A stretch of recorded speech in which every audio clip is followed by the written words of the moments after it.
একসঙ্গে সরকার গঠন, একসঙ্গে রাজপথের আন্দোলন। বিএনপি ও জামায়াতে ইসলামীর সম্পর্কটা ছিল বন্ধুর থেকেও বেশি কিছু, অনেকটা ভাইয়ের মতো। তারাই এখন একে অপরের সবচেয়ে বড় প্রতিপক্ষ।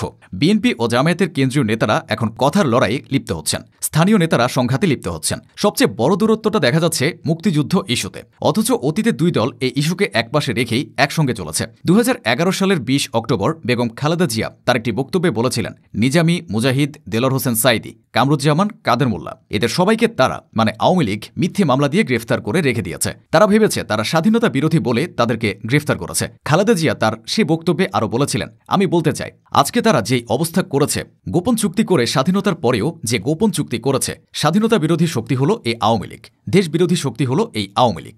জামায়াত ইসলামীর সাথে বিএনপির সম্পর্কটা বেশ পুরনো। ১৯৭১ সালের মুক্তিযুদ্ধে বাংলাদেশের বিরোধিতা করা জামায়াত ইসলামী বাংলাদেশের রাজনীতিতে সক্রিয় হওয়ার সুযোগ হয়েছিল বিএনপির প্রতিষ্ঠাতা জিয়াউর রহমানের শাসনামলে। এসব বিষয়ের কারণে এখনও জামায়াতের অনেকে জিয়াউর রহমান ও খালেদা জিয়াকে সবকিছুর ঊর্ধ্বে রাখার কথা তোলেন। বিএনপি ও জামায়াতের আনুষ্ঠানিক সম্পর্ক গড়ে ওঠে ১৯৯১ সালের নির্বাচনের মাধ্যমে। সেই নির্বাচনে হাড্ডাহাড্ডি লড়াইয়ের পর জামায়াতের সমর্থন নিয়েই সরকার গঠন করেছিল বিএনপি। পরে ১৯৯৬ সালের ফেব্রুয়ারিতে বিএনপির একদলীয় নির্বাচন ও তার প্রেক্ষিতে আন্দোলনের কারণে দলটির সাথে কিছুটা দূরত্ব দেখা দেয় জামায়াত ইসলামীর। তখন তারা কিছুটা আওয়ামী ঘনিষ্ঠ হয়ে ওঠে। তবে দীর্ঘ ২১ বছর পর ১৯৯৬ সালে শেখ হাসিনার নেতৃত্বাধীন আওয়ামী লীগ যখন প্রথম ক্ষমতায় আসে, তখন থেকেই আওয়ামী লীগের সাথে বেশ বিরোধপূর্ণ সম্পর্ক তৈরি হয় জামায়াত ইসলামীর। আওয়ামী লীগ ক্ষমতায় থাকা অবস্থায় বিরোধী রাজনৈতিক দল বিএনপির সাথে ১৯৯৯ সালে জোট বাঁধে জামায়াত ইসলাম। জোটবদ্ধ হয়ে ২০০১ সালের নির্বাচন জয়ের পর জামায়াতকে সঙ্গে নিয়েই সরকার গঠন করেছিল বিএনপি চেয়ারপারসন খালেদা জিয়া। জামায়াতের দুইজন শীর্ষ নেতা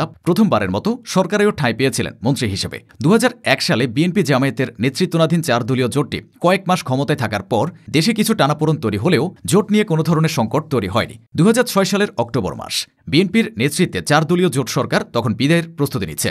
এমন প্রেক্ষাপটে ২০০৬ সালের ২৮ অক্টোবর ঢাকার পল্টন বায়তুল মোকাররম এলাকায় জামায়াত ইসলামী এবং আওয়ামী লীগের কর্মীদের মধ্যে সংঘর্ষ হয়, যেখানে জামায়াতের কর্মীদের অনেক ক্ষয়ক্ষতি হলেও বিএনপি সরকার সে সময় বিষয়টি নিয়ে মাথা ঘামায়নি। ফলে এরপর বিএনপির সাথে জামায়াতের দূরত্ব বাড়তে থাকে। তবে এরপরও বিএনপি জামায়াত মুখোমুখি অবস্থা তৈরি হয়নি। ২০০৮ সালের নবম জাতীয় সংসদ নির্বাচনেও একসাথে অংশ নেয় দল দুইটি। ২০০৯ থেকে ২০১৪ একটানা ৫.৫ বছর রাষ্ট্র ক্ষমতায় থাকা অবস্থায় আওয়ামী লীগ বিএনপি জামায়াতের শীর্ষ নেতাদের বিচারের মুখোমুখি করে। যুদ্ধ অপরাধ ইস্যুতে শুধু জামায়াতের না, বিএনপির নেতা সালাউদ্দিন কাদের চৌধুরীরও হয়েছে। এদিকে নিবন্ধন বাতিল হওয়ায় ২০১৮ সালের জাতীয় নির্বাচনে জামায়াতের প্রার্থীরা ভোটে অংশ নিয়েছিল বিএনপির ধানের শীষ প্রতীকে। ২০২২ সালে দুই দল আনুষ্ঠানিকভাবে জোট ভেঙে দিয়ে সরকার পতনের যুগপৎ আন্দোলন শুরু করে। ২০১৪ সালে বৈষম্য বিরোধী ছাত্র আন্দোলন তীব্র আকার ধারণ করলে জামায়াতকে নিষিদ্ধ করে আওয়ামী লীগ সরকার। তখন এর প্রতিবাদ জানিয়েছিল বিএনপি। এরপর শেখ হাসিনার সরকার পতনের পরই সংশ্লিষ্ট বাহিনীর সাথে বৈঠক, নতুন সরকার গঠন প্রক্রিয়া কিংবা শপথ গ্রহণ অনুষ্ঠান,